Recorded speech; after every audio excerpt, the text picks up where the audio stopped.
Hey everyone, welcome to Marketing for Designers podcast. I'm your host, Masha Coyne, a messaging strategist and a copywriter for the interior design industry. I've been marketing for what feels like forever in my past career at some of the biggest global firms like KPMG and Deloitte. Today, I write website copy for designers using my signature voice of customer framework. If you're a designer looking to up your marketing game and attract premium clients, this podcast is for you. Each week on the show, we're going to be talking all things marketing, from branding to messaging to social media, SEO, and so much more, so you can have all the tools you need to grow your business and attract your dream clients. Welcome back to the Marketing for Designers podcast. You are in for a treat today because I've got Rebecca Hay as my guest on the show. I feel like Rebecca needs no introduction, but I'm going to do it anyway. Rebecca Hay is a CEO of Rebecca Hay Designs, a podcast host, international speaker, and a business coach. She's the creator of the revolutionary Power of Process course, helping time-strapped and frustrated interior designers eliminate the chaos of running a design business so they can achieve focus and clarity. She also helps designers build confidence and streamline their business, taking them from chaos to coordinated. Her methods and experience prove that anyone can up-level their business and make more money without working around the clock. Rebecca believes in collaboration over competition, and given the right tools, anyone can be successful. I met Rebecca when I was a guest on her podcast, one of my all-time favorite podcasts, Resilient by Design. But I've been a listener and a fan of Rebecca way before that. And with that, welcome to the show, Rebecca. Ooh, thank you so much for that beautiful introduction, Masha. I can't believe that I now am guesting on your podcast. It's exciting. I can't believe either. Oh my God. I'm so excited for this conversation, given everything that you know, all the things, and how passionate you are about marketing, because I've heard you say that so many times on your own podcast. I feel like you're the perfect person to talk about these things. I'm so stoked. You know, the very first course I ever designed for designers was a marketing course. I don't offer it anymore, but it was called Momentum Marketing because I am so passionate, you're right, about marketing. So I'm very excited to have this conversation today. That's awesome. I feel like I know that. I feel like you've said that a few times on your podcast. So I'm a listener. I listen to all of your podcasts. I love it. Well, you have a program and you talk to so many designers, and I feel like you know their businesses, you know what they struggle with, you know the kind of mistakes that they make. So I feel like this is a perfect opportunity to hear from you, from your perspective. What kind of mistakes do you see designers make when they're trying to attract and convert new leads and just get new clients through the door? Yeah, I mean, first of all, I just want to say I am guilty of all of these mistakes. Yep. So before we dive in, there is no judgment. And for those listening today, what I share might resonate with you. And I don't want you to feel bad about yourself because it's just a journey, right? Learning how to market your business, then serve your client, it takes time. And now I work with other interior design firm owners who, when they come to me, they're usually a couple of years into business and they're feeling like, oh, I don't feel buttoned up. Like, what's missing? Do I look professional? You know, what am I doing wrong? I feel like I'm spinning my wheels a little bit. And so that's my expertise. And that's what I'm here to share with you today. And I'm going to walk you through very tangible takeaways. So get a pen and paper. But I want to share sort of three areas, Masha, where I see interior designers doing things that are holding them back. And these are things that I used to do. So it's like looking in a mirror and then recognizing, okay, there's some tweaks. And then I want to share what you can do to get ahead of it and stop making these mistakes. Amazing. Okay. What's the first area? Okay. The very first area is, designers don't like talking about this typically, but is the sales pitch. It's mastering the sales pitch in your discovery call. Sales. It seems like a dirty word. Right. I never really liked sales. I'm not going to lie. It's never been my passion. But you have to master that. When you have a client reach out to you the very first time, you are selling your services. It's not a chit chat. It's not, okay, let me come to your house and then we'll talk. It's like, no. This is your chance to sell. And so the mistakes that I see designers making in this phone call are they fumble. They don't take notes, right?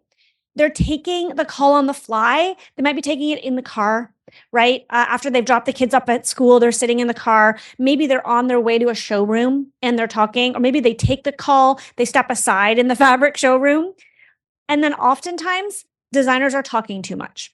We sometimes get nervous, I think, when we feel like we need to overcompensate and talk about our services. And so the actual best sales technique you can do is to listen. And then the last mistake that I've seen designers make in this initial sales call is that they don't know their numbers. Mm-hmm. And I mean, this is a bigger topic, but it's important to know that when someone's reaching out to you as a professional, they want to know what it's going to cost. They want to know what your fees are going to cost roughly. Yeah. And they want to know construction pricing in their area. You need to be the professional. You need to know these things. You want to be prepared. So you want to be strategic in that first call. You want to come prepared. You want to listen more than you talk. And that's actually, I'm so happy that you mentioned that people are taking those calls on the fly sometimes. This is one of my pet peeves. And as part of my job, where I interview clients, as soon as I see them taking the call from the car, I actually suggest that we reschedule for a better time, just because they're just not as focused. And I'm talking about, I am listening to them, I'm interviewing them, but it's just the focus is just not there. And you just show up a lot more professionally when you're in your office, pen and paper, all in. Totally.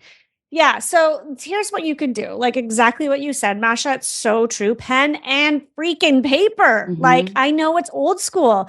You could type it into the computer too if you're at your desk, even better. But these are the things that you can do to help mitigate this sort of fumbling, unprofessional sales call, is to schedule the call at a time when you're at your desk. Exactly what you just said. And when I use the word schedule, I mean it. I don't just mean, okay, I'm going to be at the office, so I'll take it. It's no, you are hosting the party. You are in charge. So do the 48-hour rule, I call it. Mm-hmm. And this is a sales technique. And if it can be shorter, even better. But from the time that a potential client reaches out to you, whether it's via email, maybe they've left a voicemail, because I don't know about you, but I don't answer unknown numbers anymore because it's all spam. Yep, it is. Right. And so then what you do is you get back to them to schedule a call. So you want to do it within the first 48 hours of them reaching out to you. Why? Because you want to make it ridiculously easy for them to do business with you. You want to strike while the iron is hot when they're excited, right? You guys know what it's like. Like it gets so busy. You're hot on somebody and you want to hire the Facebook ads person, let's say. This is my life right now, right? It's like I have the call and I'm like, if I don't follow up with that person within like a day or two, I've moved on. I've completely forgotten that I even needed Facebook ads in the first place. So you need to strike while the iron's hot. Exactly. The pain point is still there, but it's like, I've heard other people say that as soon as after that first day, a buyer's remorse kicks in. And then, it's not as like needed. It's no longer the need. So you want to make sure. Yeah, for sure. I agree with that. And I, in fact, schedule all of my calls, even if it's like coming from a referral and you just want to schedule a friendly chat, I still send people my contact form to fill out to get as much information as I can. So I'm more prepared for that first phone call. Totally. I love that. It's all about being prepared. And for those of you who are listening, I just want to reassure you, you do not need a fancy Calendly system. You don't need a form necessarily. Like we are serving few clients that are very high net worth, ideally, right? In a perfect world, they're busy professionals. And sometimes it's as simple as sending an email with 2 dates in it.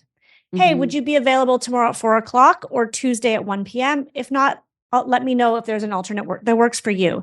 Sometimes sending a client a button to book something in your calendar feels like another step that they have to do, and it feels like more work. And so this sort of comes back to a whole other area that I teach on, which we won't get into too much today, but is understanding who your ideal client is. And I learned over time that my ideal clients, they don't want a client portal. They don't want fancy buttons and sign up here and do this. They want super personalized white glove service.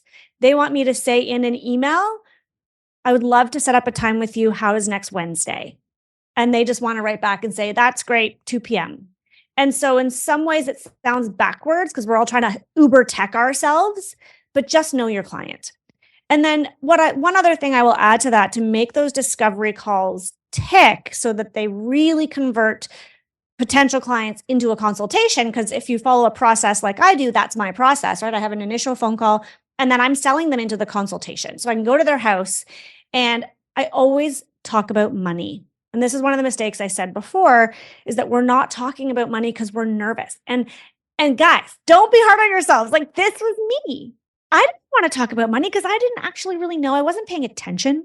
I didn't know what a typical construction budget was. I didn't even know what I was going to charge. Like, I was like, I just got to get into their house, right? Like, nod if you're listening and you can relate. Like, just get me in front of this person. I'll figure it out.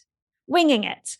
You need to have, maybe you just have a piece of paper. That's what I used to do in front of me when I was starting this out. I would like, okay, the last kitchen I did was $75,000. So on the phone, if they said they want to reno their kitchen, I would verbally say, do you have an idea of how much you're hoping to invest in this project? And then you could say, like, the last kitchen I worked on was approximately $75,000. That included construction, design fee, da, da, da. There is no point going to someone's house if they have a completely unrealistic expectation of what things are going to cost. I love it. It's such great advice. And then you avoid the whole sticker shock when they receive your proposal. So they're not completely like surprised, like, what? That's not even my range. I always talk about budget and it's always in the end. What I do is when I get on the call for the first time, I say, hey, this is what we're going to do today. And I kind of run through a couple of bullet points. I'm going to introduce myself. I'm going to hear about your project. And then we're going to talk about your budget. So they know it's coming. I'm preparing them and then I mention it. And then I ask them, what were they hoping to spend? Or maybe I present my services and, the range of investment, but it's never a shock to them when they receive the proposal and they're sitting at their computer, and obviously people present proposals differently. Some present on the call, some present, some just send it over the email, but they're never like, oh my God, I just wasted my time. Yeah, totally. And that's what we all want to do as service providers. It doesn't matter what business you're in. You want to minimize, or if you can eliminate, surprises to the client. Nobody likes feeling caught off guard. I can tell you, Masha, like in the early years, I remember, oh man, I started charging for my consultations, which we'll get into that in a second. And so I went to this couple's condo downtown Toronto. And I think I charged like $500 for the consultation. And I probably didn't talk much about money in the phone call. I got to their house. I walked through everything. I put together the consultation summary. I did all the things. And then I sent them the fee. And they were like, what the what? We would not have hired you for a consultation if we had known you were going to be so expensive. That was misleading. We feel like we wasted our money. Like, nobody wants to be in that position. So avoid it. Educate your clients up front. Love it. Love it. Okay. So we're listening more than we're talking. We're scheduling that first initial phone call. We're doing that within the first 48 hours. And we're eliminating surprises by talking about budget from the get-go. Cool. Absolutely. Totally. And so the one last thing I'll say about the discovery call is it's really helpful if you know how to present your design fees. And like, this can be kind of feel like a behemoth. I know designers are always still struggling to figure out their design fees, but if you can find a way to communicate to your client, whether it's hourly, how do you do it? Do you estimate hours? Do you do based on square footage? Like, if you can let the clients know, most clients are wondering about that. So why not address it right up front? And that's really, really important. I have a whole course, like a mini course on helping you calculate your design fee. So if you need help with that, you can take that, but that is really helpful. I think it's really minimized a lot of pushback that I've received now with clients in the discovery call. And then have a script, have bullet points, right? Like, have bullet points in front of you so you don't forget to ask the right questions. You don't forget to educate them on the money. And that way you'll make sure that you are professional in that call. So I like that. Discovery call is gold. I like that. And I like having that bullet point of kind of like that. It's kind of like your FAQs on your website where you're addressing all of the questions that your prospects are probably thinking in their head, because your messaging needs to kind of respond to that and proactively respond to that. And you're doing that in your first discovery call. I love it. Love it. Yeah. And actually, you saying that, Masha, just reminded me, one of the questions that's in my script that I always ask in a discovery call is, how did you hear about us? because that informs my marketing, right? If you don't ask, I was always scared to ask. I don't know why I was scared. I was like, maybe they're embarrassed to say that they follow my YouTube channel. Like, I don't even know why. I was like nervous to ask them. It's so silly. But if you can ask them, how did you hear it? Like, how did you find out about me, or where, whatever, and whatever wording that works for you, you're going to find out, oh, I checked out your website, or I found you on Instagram, or my friend Julie, her boss, you did his house, or whatever it is. So that then moving forward, you got all this data. You can use that to inform your marketing in the year ahead. Absolutely. And what I do, I actually include that question. I think the phrase that I use is, who should I thank for a referral? If it's a referral or something like that, I actually use it in that Calendly. So Rebecca you said that, you don't really need to have like a fancy Calendly link or whatever. You can just give them options.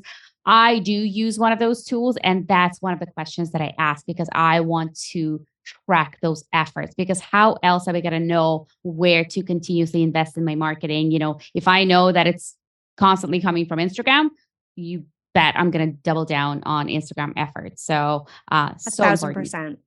Yeah. It's all about collecting the data, and it might surprise you, actually. And then what you can also look at is see which types of projects are coming from which referral sources. True. Yeah. And I remember doing this exercise a few years ago. I think I learned about this on, I don't know, another podcast. Maybe it was Jenna Kutcher's podcast. And I looked at all of my best clients were actually not coming from any of my social media. They weren't coming even through my website necessarily. They were coming from one friend who I went to high school with, whose house I had done. And I'm like, okay, Karina, I need to take her for dinner because she's an incredible referral source. How funny is that? It's so funny. So I was actually talking to a coach a few months ago, and we were in a session. I was in this mastermind, and she said, most of the times we are so wrong about where our leads are coming from. We think they're coming from one source, but most of the time, if you're not tracking, they're probably coming from somewhere else. So it's so important to track where they're coming from. And if it is a referral, like which referral, like who specifically do we need to kind of see more on a regular basis? So love it. Thank you so much for that tip. That's awesome. What's the second area?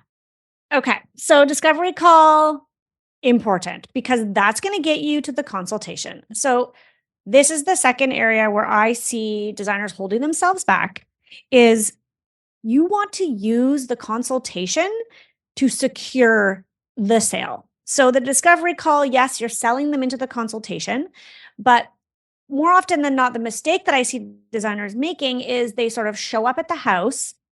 They are not taking charge, right? They're kind of like, oh, show me your house, walk me through your space. And then they're also not charging for the consultation. And then if they are charging for the consultation, they're not handling the payment ahead of time.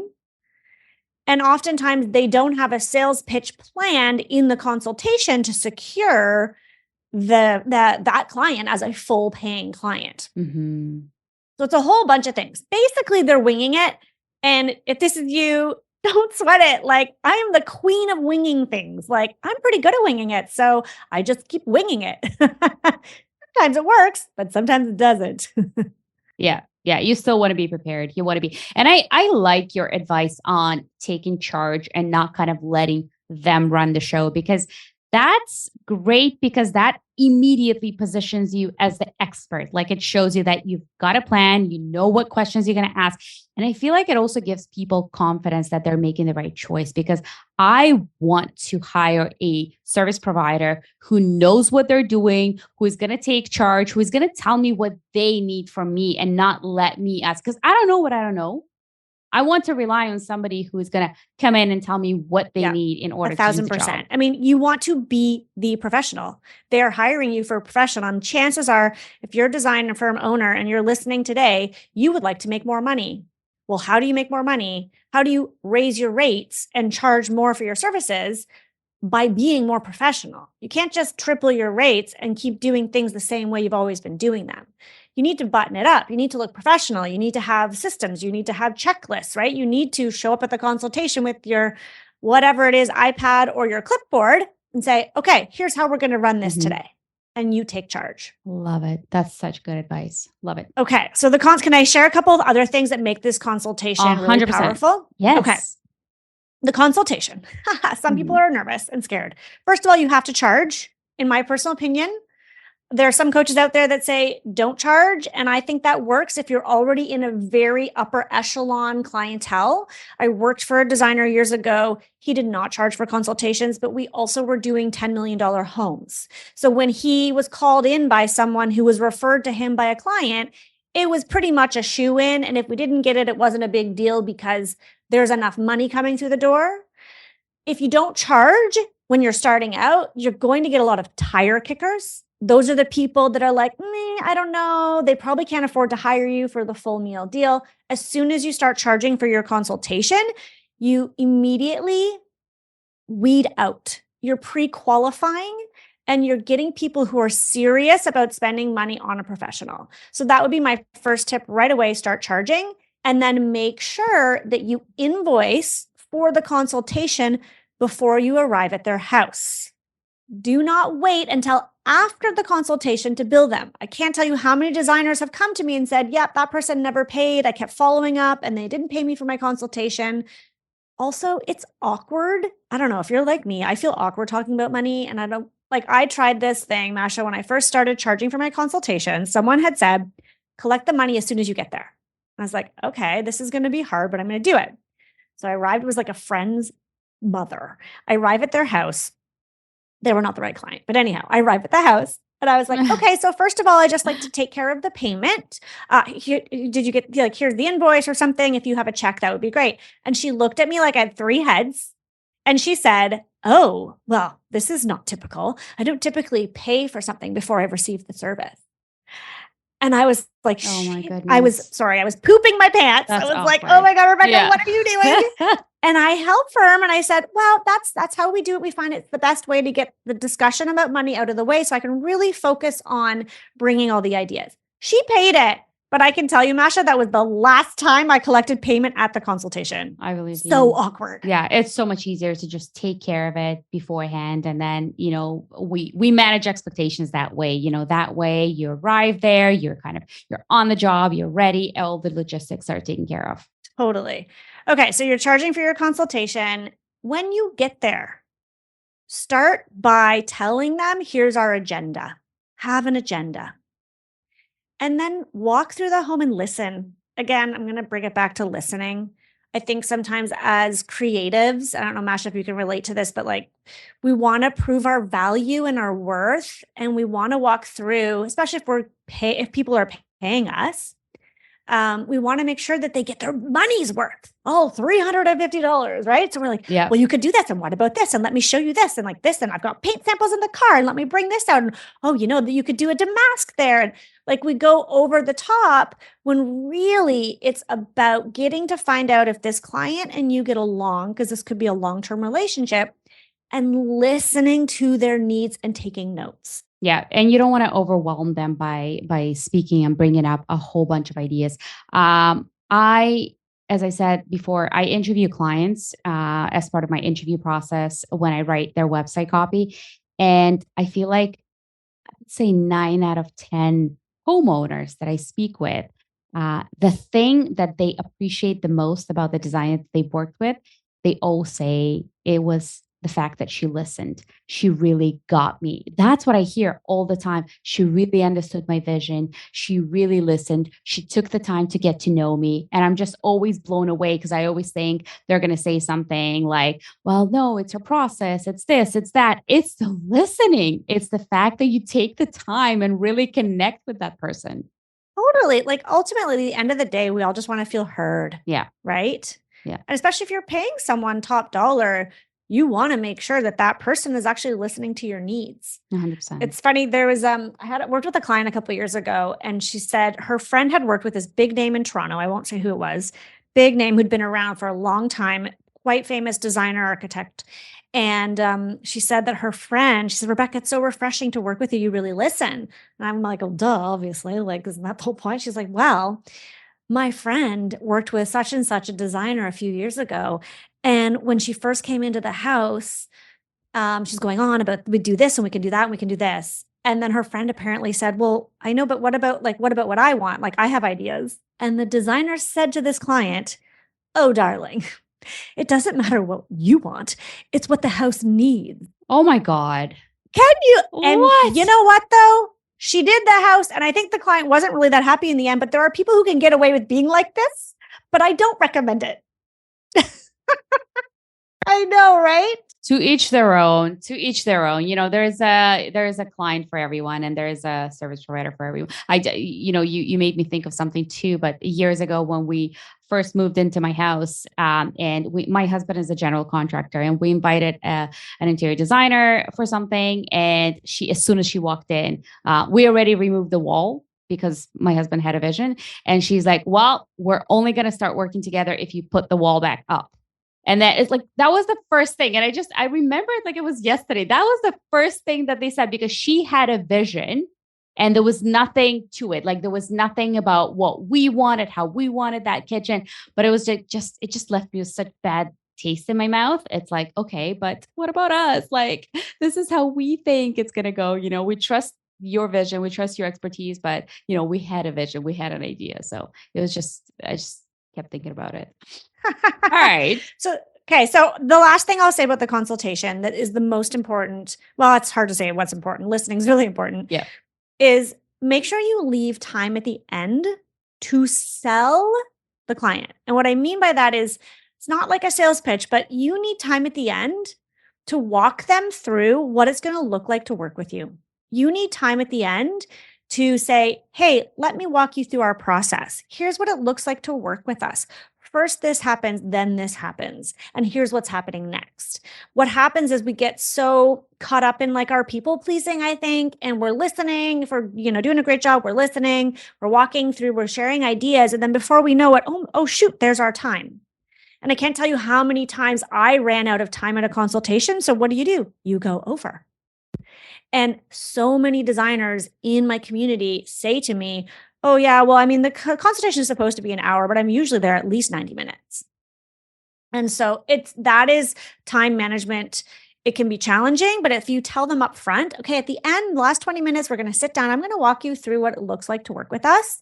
And if you have a nice streamlined process, and I always recommend using a pitch deck, which is like marketing for like a PowerPoint. Mm-hmm. And I have my iPad and I use Google Slides, and I walk them through the Google Slides of here's step 1, here's step 2, here's what happens after you sign on, here's what this looks like, here's some examples of past projects, because I never want to assume that they've really spent time on my website. You never want to assume that they really understand any collateral that you've sent them in an email, because people don't read. So you get them face to face and you show them, here's the value we add when you choose to work with us. And that to me was a massive change in converting leads to full paying clients. My conversions went up immediately as soon as I was able to really paint the picture, if you will, of what it looks like to hire us. I love it. I think it's so important because that not only positions you as an expert in their eyes immediately, but it also addresses any hesitations or objections they may have. I'm kind of applying what I know about copywriting, and messaging on your website to this, to the reality of this consultation, because they do have questions and you want to make sure that you are proactively addressing them by bringing up your process. Yes, you're positioning yourself as an expert, but you're also addressing the real questions like, well, how's it going to work? What's the next step? What about this? When are we going to do this? And you're like, yep. Here's my process. Phase 1, we're going to do this. Phase 2, and this is what's it like to work with us. This is this is the first step. This is how it's going to go. This is how long it's going to take. I absolutely love it. It gives your prospect so much confidence in hiring you, but it also gives you a competitive edge because not everybody does that. Like you said, you haven't done that in the first couple of clients. Not everybody does that still. Well, it keeps you consistent, right? Like you that way aren't having to think on the spot. You don't leave the consultation saying, oh shoot, I forgot to mention this thing, because it's right there in front of you and it's your prompt. And I always have my contract there, and we walk them through the contract as well. But it is really helpful for the client to then, because as they see things, they ask questions. And then you're right there to answer them. Like you said, that FAQ on your website, if you're strategic about that pitch, you can make sure you kind of embed answers to some of those frequently asked questions. So you're meeting them right where they're at. You're getting ahead of any objections. And that to me is the gold, is like, you brought me here. I'm going to show you how professional we are. Yeah. Yeah, I love that. And you've done enough of these calls already or enough of these consultations to know what typically people ask. So why not proactively address them before they even ask those questions? Totally. Love it. And I will add, I mean, I do have, if you go to my website, if you go to RebeccaHay.com, I do have, you can download free. I have consultation checklists. I have discovery call scripts. Like, you guys can get free resources for all of that if you're curious about more in depth. If you're like, yes, tell me more, it's all there. It's free. But can I share I feel like we're at time, but I want to share the last third thing. Because you mentioned at the beginning and you talked about like presenting your proposal and your fee.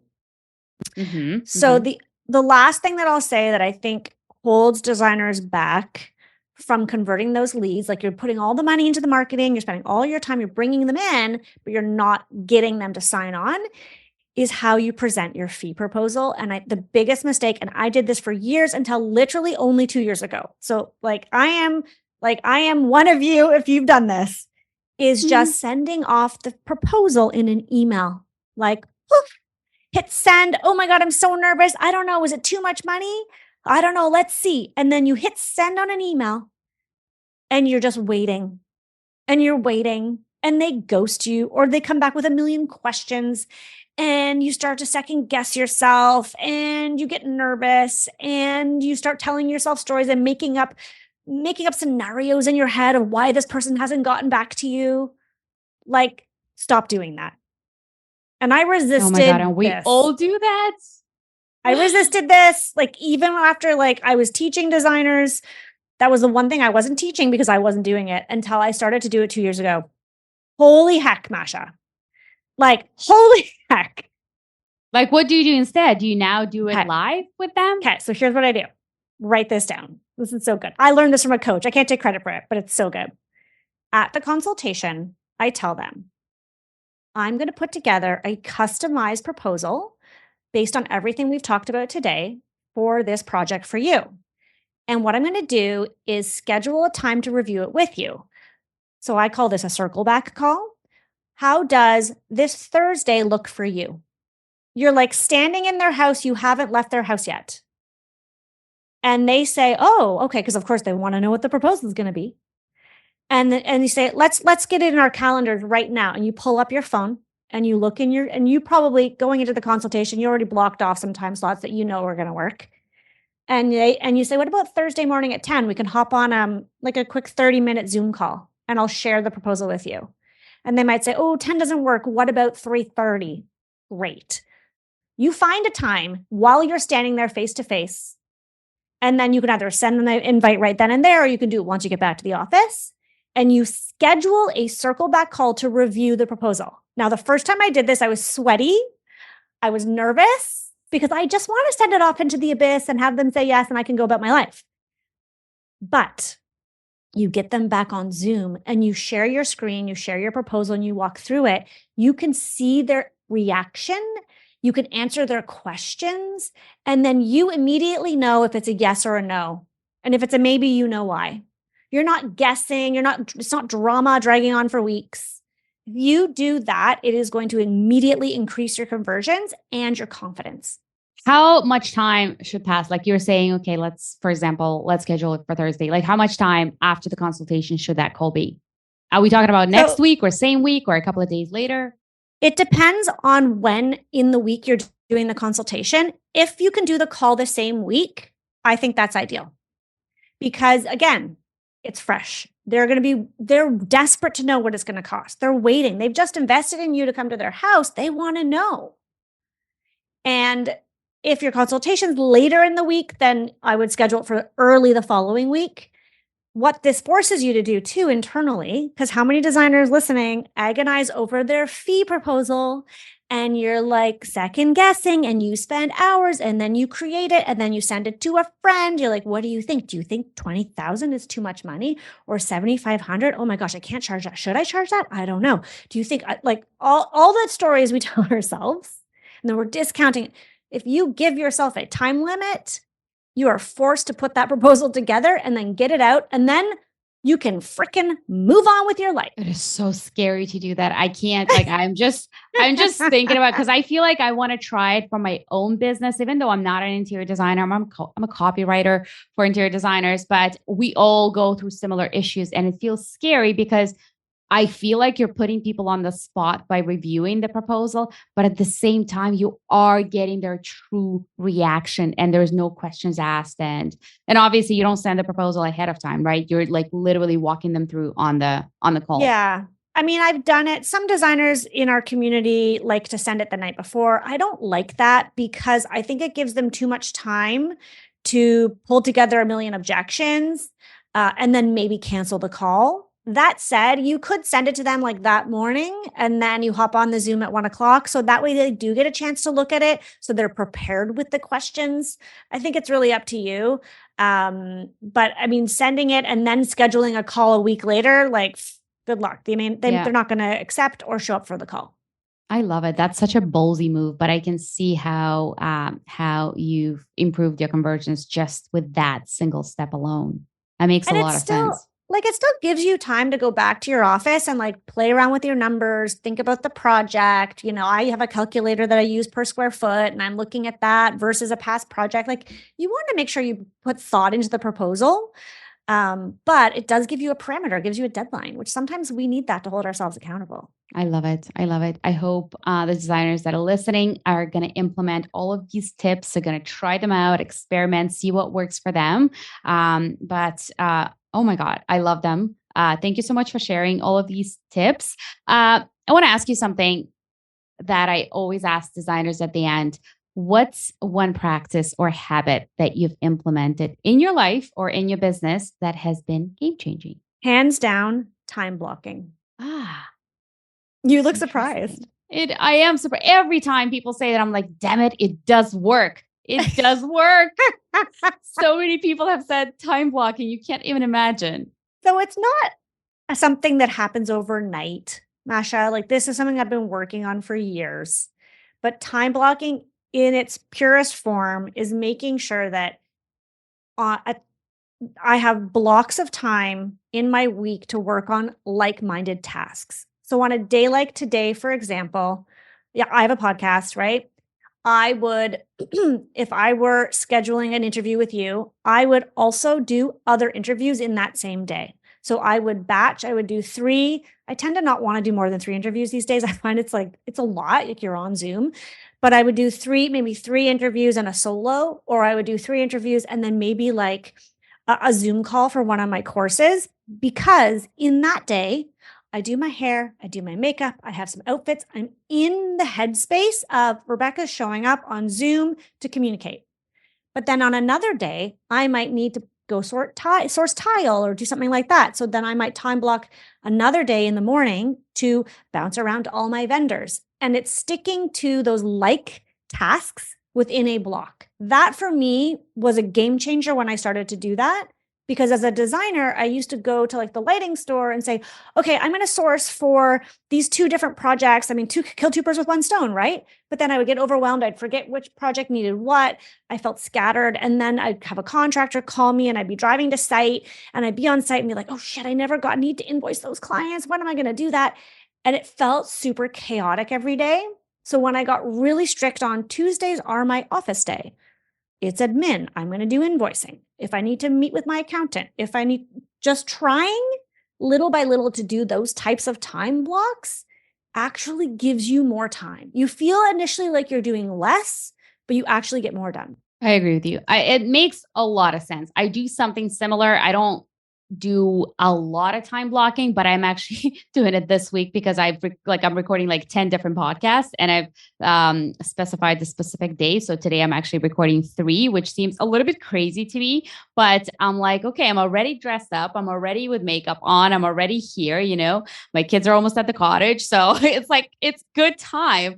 And it does work. And Fridays are my days for like learning and marketing and actually working on my business. So it does work. I absolutely love your tip. So if you haven't tried time blocking, definitely give it a try. Okay, Rebecca, this has been amazing. I am so thankful that you came on the show. I can't believe I got you here on the show. This is crazy. I feel like I was on your podcast a year ago and I was like so brand spanking new to podcasting. So I'm like, oh my God, I got Rebecca on my show. That's awesome. Thank you so much. You're a natural. Oh, thank you. As one podcaster to another, you're a total natural. Oh I my think you're God. doing a great job. I love it. Thank you so much. Okay, Rebecca, where can people find you? They can go find me at RebeccaHay.com, RebeccaHay. Or come follow me on Instagram. I still love the gram. I'm on stories every day sharing the ins and outs of life. It's Rebecca Hay Designs on Instagram. Love it. I will make sure to put everything in the show notes. Awesome. Thanks again, Rebecca. Thanks.